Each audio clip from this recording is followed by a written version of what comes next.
Go to this now. Former ambassador to the United States, Ebrahim Rasool, who was controversially declared persona non grata by the US in March, has commended the South African government's handling of the high-profile meeting with US President Donald Trump at the White House last week.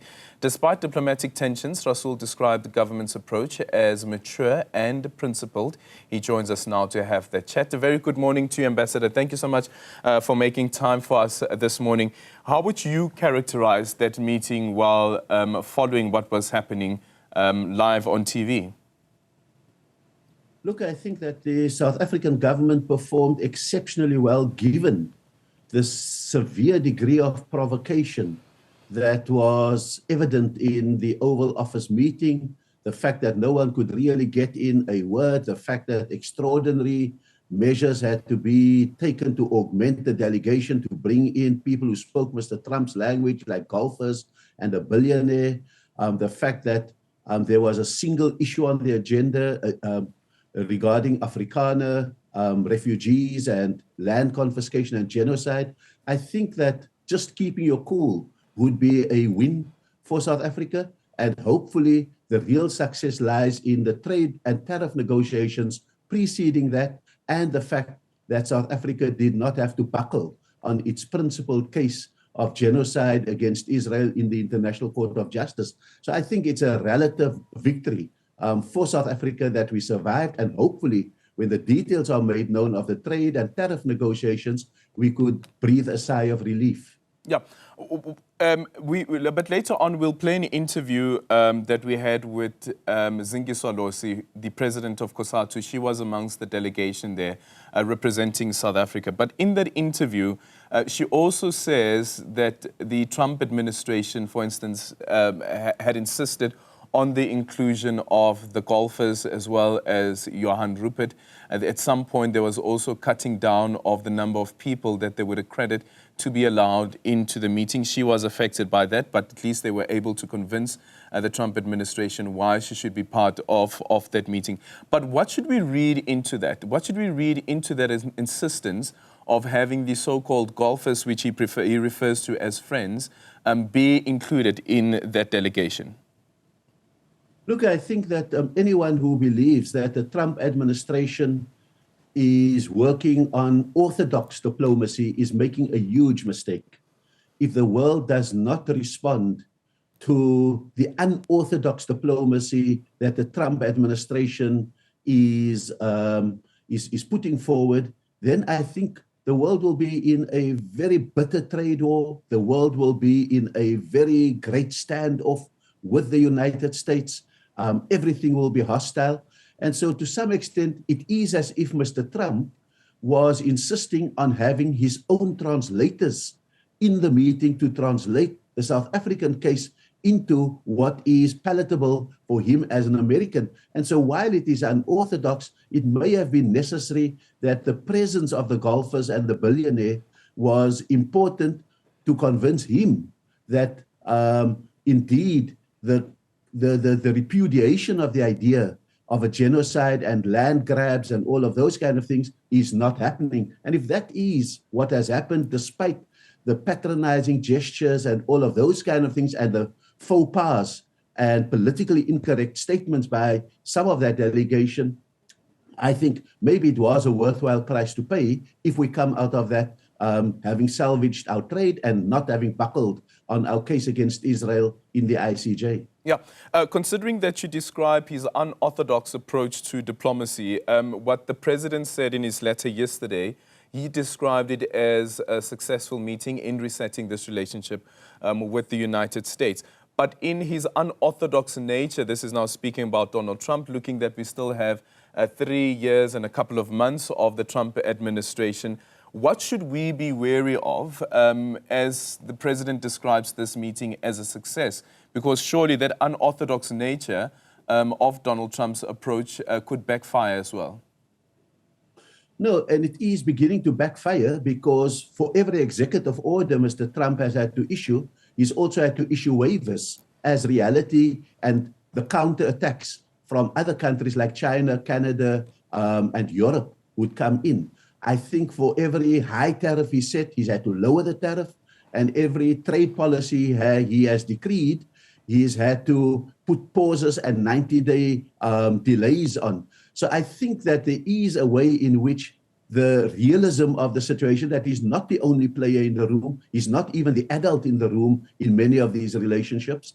As that reality creeps in, so must be the pushback and the walk back by the Trump administration. And I think that the South African delegation would be relieved that they simply got into Washington, that they could negotiate in the days prior to the Oval Office meeting with the trade and Treasury representatives. And hopefully when they announce the final package, that we would have seen that we would have gotten some relief from the tariffs and some advance on the trade issues, and no giving up on the ICJ case.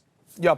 That meeting, of course, was preceded by the arrival of so-called 49 Afrikaner refugees.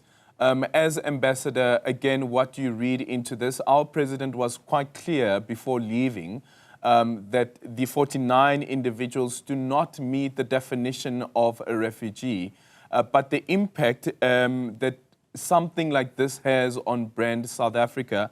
Are you able to speak to us about this? Because it is also based on a lie of a white genocide. Look, I think that the lies are absolute and the dishonesty is breathtaking. And it makes diplomacy very, very difficult to try and smile through what is blatant lies and try to treat it like it's a serious conversation when you know the reality is something different. But the fact of the matter is that it was choreographed to precede the official state visit by the president with the arrival of 49 so-called Afrikaner refugees.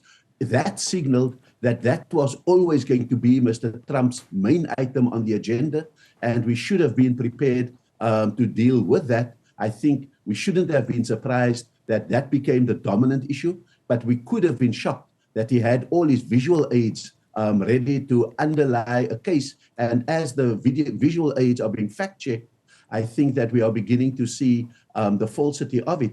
But I do think that we do have 3.5 years of this kind of diplomacy left. I think we should take the Chinese approach, know what our leverages are. In this case, the president was very aware that critical minerals would be our leverages. The thriving 600 US companies in South Africa is our leverages.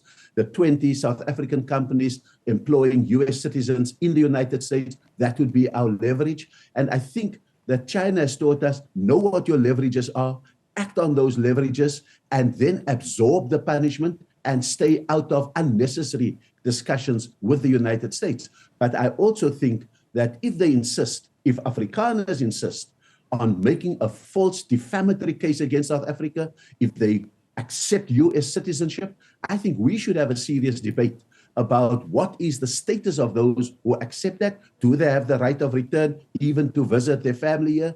Do they have the right to have property, given that they are down and out, apparently, according to the definition of a refugee? And do they have the right to dual citizenship if they hostilely forfeit South African ones? Those are public debates we must have, if only to prevent further examples of such defamation that has devastating impact. In their case, R8 billion worth of aid was wiped because of such defamatory behavior. Yeah, what's your take then on it, Ambassador? Where do you lie on that particular debate? Because at the end of it, citizenship also speaks to that question around patriotism and also the ability to defend your country. Where does Ambassador sit with regards to that debate? Look, I think that we've always had this very uncomfortable notion about the depth of patriotism, but we shelved it because of the greater project of reconciliation and nation building. But I do think that it has reached an inflection point where we could smile before that when we celebrate the diverse heritages, others have a braai. We only have reconciliation on the rugby field and so forth. And so I think maybe that boat has sailed, but I do think what we must prevent is the kind of what I would call in inverted commas, treasonable action in which you can go to a foreign power, invite their interference in your internal affairs, have chartered planes, take out refugees on a false premise, have your country defamed on a global stage like we did the other day.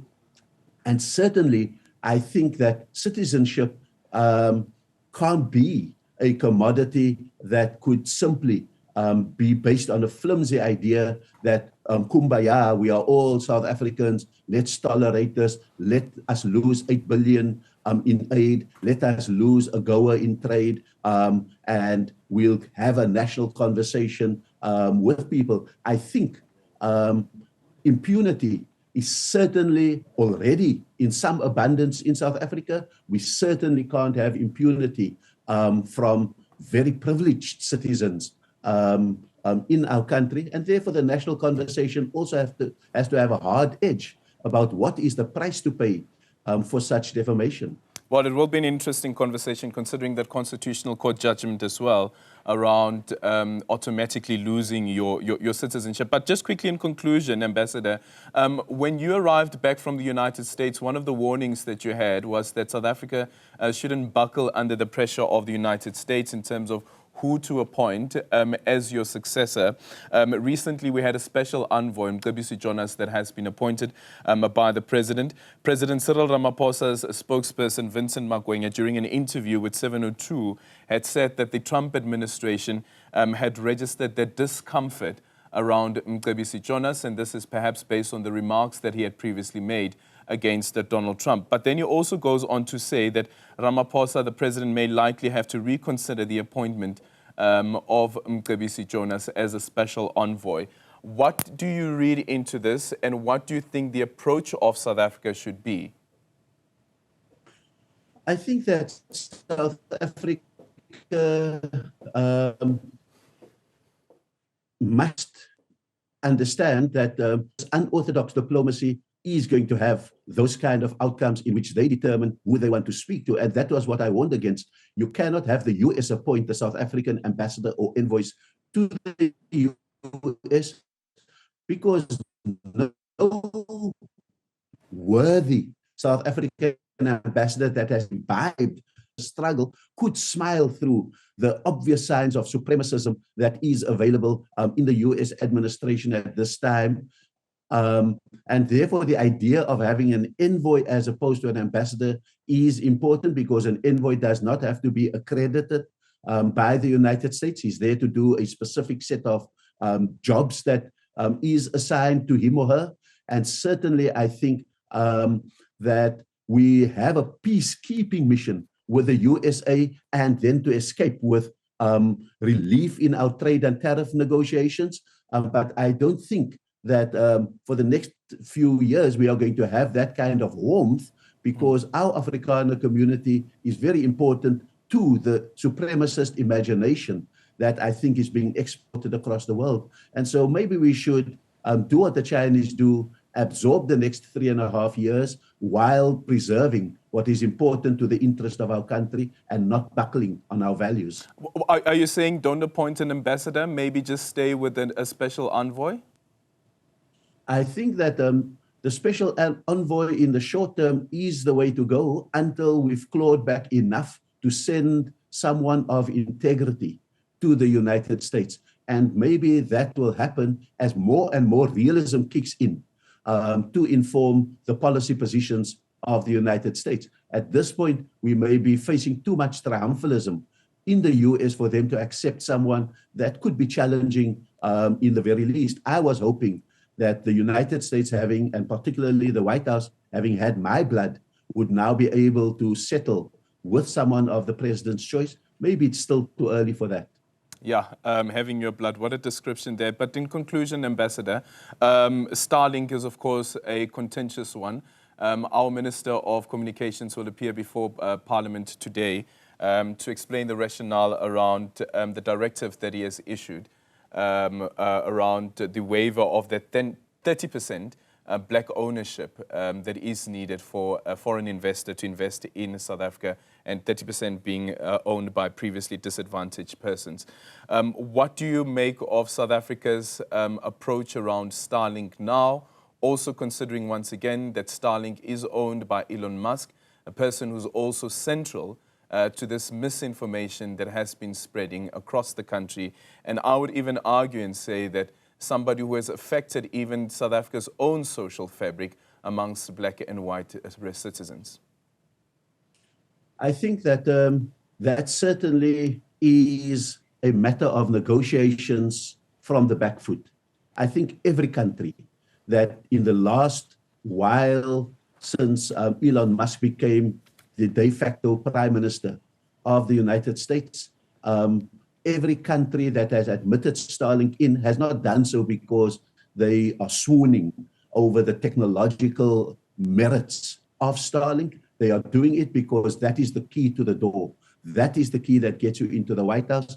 That is the key that gets you trade and tariff relief. That gets you out of